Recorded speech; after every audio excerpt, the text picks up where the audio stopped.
Hello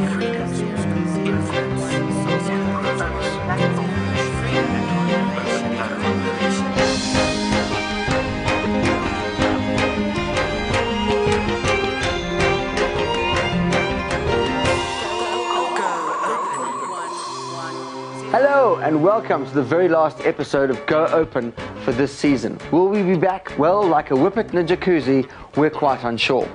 So in this episode, we're going to finally make it worth your while and answer the question everyone's been thinking, but no one's really asked us, but we're going to answer it anyway. How do I make money from open source? Me personally. No, I'm kidding. All of us.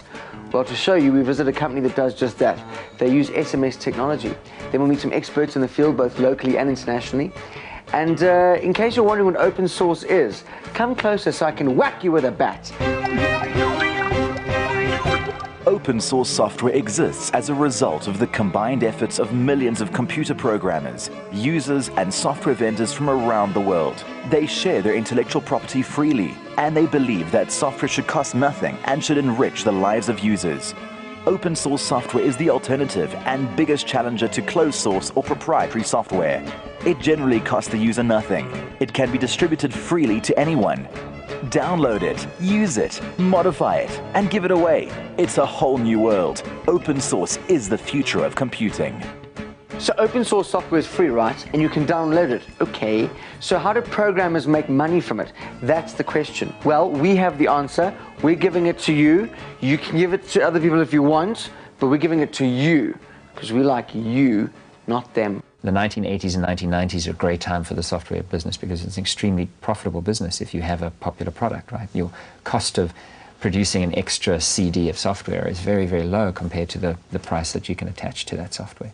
But I think the industry is moving away from that, and that really won't be a sustainable business model in future. Mark Shuttleworth is South Africa's best-known IT multi-millionaire, and he says he owes it all to hard work and open source software. In 1999, he made headlines when he sold his company Thought Consulting to American competitor VeriSign for $575 million. Thought didn't sell software. The price paid for the company was due to their customer base and market share. We used software. We built all of that operation using open source software. The database that we used to track all of our transactions was open source. The web server that we were using was open source. A lot of the tools to do the cryptography were initially open source tools that are available, were available then and are still available today. It wasn't a software business. And I think that's really a sign of where the IT industry is headed. Far more of the industry is going to be focused around services than around software licensing. It doesn't matter how good the operating system is, sooner or later you're going to need somebody to come along and modify it for you, or expand it, or install new software, or make it better, add new users. Alan McKinnon's company, Afribiz, has two arms. One part of the business offers support for people running open source software and networks. The other part is in training people to maintain systems. You must remember, traditionally with IT, the only guy that made money out of Microsoft product was Microsoft. They sold their product. Everybody else made money from supporting it, or giving training in it, or writing new software for it. Now, we've set our business up. It runs just like any other normal business. A student contacts us, he signs up to do a course, there's a fee, he pays, we train him. So we're no different from any other training institute. There's one big difference: we only train on open source software. Open source software is freely available, which means that startup costs are much lower. For Mark, who started his business in his garage, it was indispensable. I was a student at the time. I had no money. I was doing this to help pay for university. And so I certainly couldn't have afforded to build all of this on proprietary software. That's the first thing. The second thing was that the proprietary software that was available just didn't have the features. Open source software tends to be richer in terms of what you can do with it, and easier to use in terms of plugging different pieces together to create something. So what I found was that using open source software, I was able to set up servers on the other side of the world. I was able to build all of the infrastructure using database software that was both free of charge and allowed me to plug deeply into it because the source code was all free. Was able to present all of this through the web at very low cost because the web server software was all freely available, and the programming languages that I used to create all of these tools, those are also freely available. So there was a huge resource out there that I could tap into to start building this business from scratch. The business opportunities presented by the open source revolution have been picked up on by the giants of IT like IBM, Sun and HP. HP is developing whole new products which are developed specifically for emerging markets, and those all use open source very heavily because it's the only way that they can both price them and compete from a functionality point of view in these emerging markets. An example is HP's 441, which allows 4 people to share the resources of one computer. It is built in the flexibility and power of the open source operating system Linux. Once the big names start to support the whole open source way of doing things, your IBMs and HPs, then others will follow suit. There are many small organizations who are finding themselves sustainable. An example is MySQL, which is a database. Started as an open source database, became so popular, in fact it's now the most popular database behind websites, that they generate enough revenue out of consulting and services associated with this free software to keep their business going. One of the most popular commercial distributions of the free and open source operating system called Linux is Red Hat. Red Hat as a company has made a living out of providing services and user-friendly tools for installation and configuration. Mark Chase just gets around, he really does. He's just everywhere. He's bigger than someone who's really big. He got to speak to one of the founders of Red Hat, and his name is Robert Young. Well, Bob, again, welcome. The majority of your customers then and predominantly now for Red Hat were and are back-end customers, not end users. That's exactly right. Everyone's sort of fixated on the desktop, sort of being those are the end users. And we're personally, as consumers, making decisions on what software goes on that. So in the 1980s, killer apps were things like word processors and spreadsheets. Killer apps being something, an application for which you would go and buy a computer in order to run it. In the 90s, late 90s, the killer app was not anything on the software store shelf. The killer app was eBay, it was Amazon, it is Google. And so if these killer apps exist on the internet, suddenly the end users don't care what computer they run. They don't choose an operating system because the applications sit out there on the net.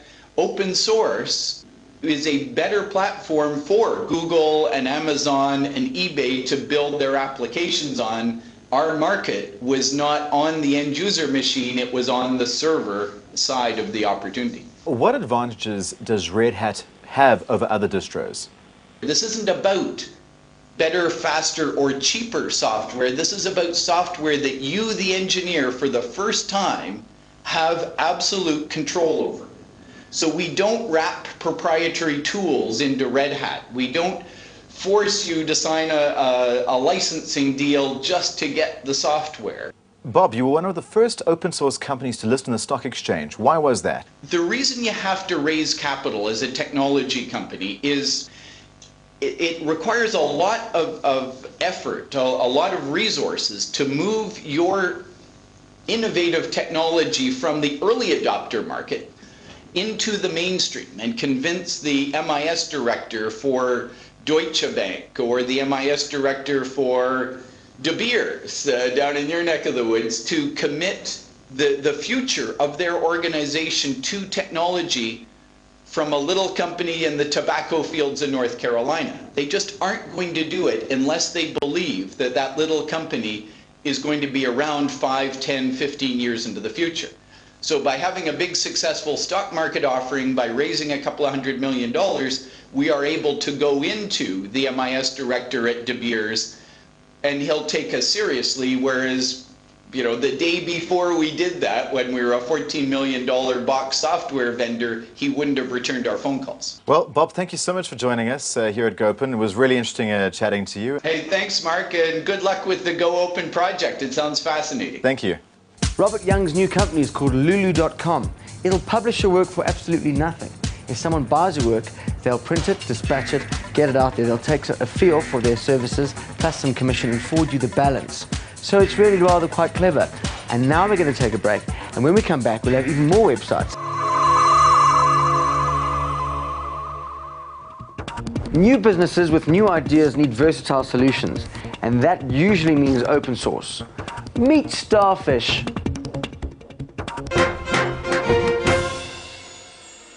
The beauty of cell phones is that you can stay in touch whenever and wherever you want. Starfish Mobile is a company that creates SMS campaigns. They're into permission marketing, which means that you only get messages from them that you want. Starfish Mobile Technologies has scored a hole-in-one in South Africa, bringing about innovations that have put SMS marketing on the map. Their 3B campaign for SABC3, as well as similar games and competitions for a wide range of clients, has been revolutionary in a market that features a few key players. Marketing director Wayne Nelson Esch told me the original idea came from his exposure to the technology in the Philippines. The Philippines is probably, well, it is the biggest SMS market in the world. I think now they're doing something like 17 or 18 billion SMSs a month, which is over like 20% of the world market, which is incredible. And when I saw what they were doing, I thought, you know, if you could take what they were doing there already, use the base of what they were doing, and bring it to countries where they were starting to work on mobile marketing and selling content in a mainstream way for the operators, you would always have a huge advantage. And I was lucky enough to meet up my partners now, which is Surpass, Nixon the later, who's the president. And we just had a chat, and it was one of those funny stories in Starbucks, you know, on the napkin, really it was. And we sort of wrote a few ideas down. And the next minute we decided that, you know, we'd create a new company called Starfish Mobile, which would basically be, take Surpass outside of Asia. We have servers at Internet Solutions in Rosebank, but all the development is done in Manila, and then everything's uploaded via the web onto the servers here. Back when you were starting out, what made you choose open source? Surpass was an existing business, and they had already built the platform on open source, the Griffin platform. Why? Well, it was obviously, I mean, if it had gone proprietary, I think it would have been very difficult for them to have built it from scratch. We were a startup 3 years ago, and that involved living out of cans, you know, eating sardines, canned meat, and we weren't gonna plunk down 500 or 100,000 rand on a system that we could ill afford. So open source was the way to go, and fortunately, the platform has proven to be very robust. David Zaraga is employed by Surpass. He is here to help with the technical skills transfer needed to make the system work in the local environment. The creator of the Griffin platform, Andy Garcia, has constantly upgraded it from its humble beginnings to a system that can actually handle 3 million incoming messages and 9 million outgoing messages every day. And that includes MMS and SMS. We're looking at going to other countries and places like the States, etc., where the system is going to have to be scaled, you know, from what we're doing here or from what we do in DRC or what we do in Egypt, where we have offices as well. And it allows us to do that very easily, very cost effectively. I mean, if you look at the volumes of 3B and the volumes that they do in the Philippines, I mean, it's unbelievable. You know, they're pushing through millions of messages a day through that system. I think that it was definitely the right way to go. Is open source important to the way Starfish works? If you look at things like 3B and Sprite that we ran now, which was Coca-Cola's biggest, you know, campaign ever on mobile, I mean, that was very complicated off the back end, not for the consumer. And it was trivia and it was games and updating your points, and it was really complicated. But the system, the back end works, you know, and you know, that is the engine of our business. We're all about open source and business today, and we have someone in the studio to talk about the role of the private sector and government in social and economic development, all together and intertwined. His name is Clive Smith, and he's from the HPI community. Clive, just to start off and let people know, what is the I community? So the acumen is a really interesting project in Limpopo, which is a public-private partnership between government and HP to try and see how can information technology really make a contribution to sustainable economic and social development in rural communities. Okay, so it's quite like a leap from kind of IT to these rural communities. How does it work? Well, what we do is we build an ecosystem of partners who address a whole range of different things, because a lot of access projects are basically about you put a telecenter up somewhere, and it turns out not to be sustainable. You actually have to build the whole ecosystem of all of the parts. So for example, when we went there, there was no one to do technical support, so we had to create a call center that could do technical support. There was no one who could do training, so we had to actually train the first trainers and then start offering the ICDL certification. In fact, the iCommunity was the first place globally that was certified to offer ICDL for open source. Okay, so when your guiding sort of directives are to actually go and enlighten these people? The cell phone is a really good example. I mean, who thought that rural communities would need cell phones when they didn't have water, they didn't have electricity, they didn't have food and so on? And the same kind of model is now going to be applied to computers. There are a lot of values, whether it's delivery of government services, or whether it's getting a photograph of your kid when they graduate, or whether it's finding out what the status of your ID document application is, that can be now delivered in a rural community in a much cheaper way. The benefits for open source has had for several countries that are kind of adopting it at a national level. What are the benefits? Well, there are a lot of benefits for governments, especially, is that they know that there are no trapdoors in the code, that they can go into the code and look at it themselves and make sure that there's no security breaches. And even when you're looking at cost, people just think about the cost of acquisition, but the cost of developing new software for yourself, for example, in the Department of Education that wants to develop local software, you share that burden amongst a community of 500,000 people and more around the world. And finally, one of the biggest benefits, especially in a context like South Africa, is localization. Thanks so much for joining us. It's been really good talking to you. Thank you. Thank you very much, Clive. Thank you. Right, after the break, Mark Shuttleworth will teach us something else again, how to present with open source. And we also go to some websites, which is quite fun, because websites can be fun. Going to a break now, where they're going to try and sell you things, but don't feel pressured into buying them. See you now. Well, we're back. I don't know what you thought about that break. I didn't like it. I thought it was a bit commercial. The range of open source software that's available is stupendous. We managed to introduce you to just a couple of the main ones. But now, here's Mark with a presentation package that rivals the commercial equivalents. Today we're doing it again with OpenOffice. Now OpenOffice is a business productivity suite. It has a word processor, a spreadsheet, and a presentation package. And we've already looked at the word processor and the spreadsheet, so today we're looking at the presentation package. The OpenOffice presentation package, called Impress, is compatible with Microsoft PowerPoint. It can both open and save PowerPoint documents. The basic templates can be modified to suit your tastes. Choose from a range of customizable transitions, and there are drawing tools aplenty. You can insert graphic images or even video clips to spice up your presentation. OpenOffice is free business software that I use every single day. It's available on the Mac, on Windows, and also on Linux. So whichever operating system you're running, you can use it to do your business presentations. If you have any questions about what you've seen on this program, or heard in fact, but not from your friends, because they can tell stories, go to the website on www.goopensource.org, and all of the stuff from this program will be revealed right there, including how you order the entire series on DVD. That's 13 episodes for 199 Rand, well worth it. Over the last 12 episodes, we brought you hot new products and programs, things that go and some that go in the What's Hot slot. Today we bring you What's Hot. It's open source, but it's got nothing to do with computing. Figure that one out, because I have no idea what it is. I wonder if you realize that open source software or open source is not just limited to the world of computing. The concept has always existed. The open source way of thinking comes from situations where it's better for everyone to spread their knowledge and to allow for progress. But it also touches our lives daily, and sometimes we take it for granted. Like when you attempt a gourmet meal from a recipe. Recipes are often given out freely. Some restaurants even publish their recipes to make their brands more accessible. Libraries and newspapers are a free source of knowledge and news. And what about great clothing? Sewing patterns are often freely available, so you're not held hostage by haute couture. And to quench your thirst, free beer, a Danish beer released under the Creative Commons license. Let's not forget Open Cola. It's a fizzy drink that tastes like Coke. Or is it Pepsi?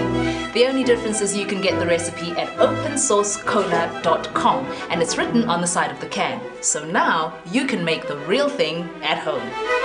Then there's open ecology, open biology, and even open housing design.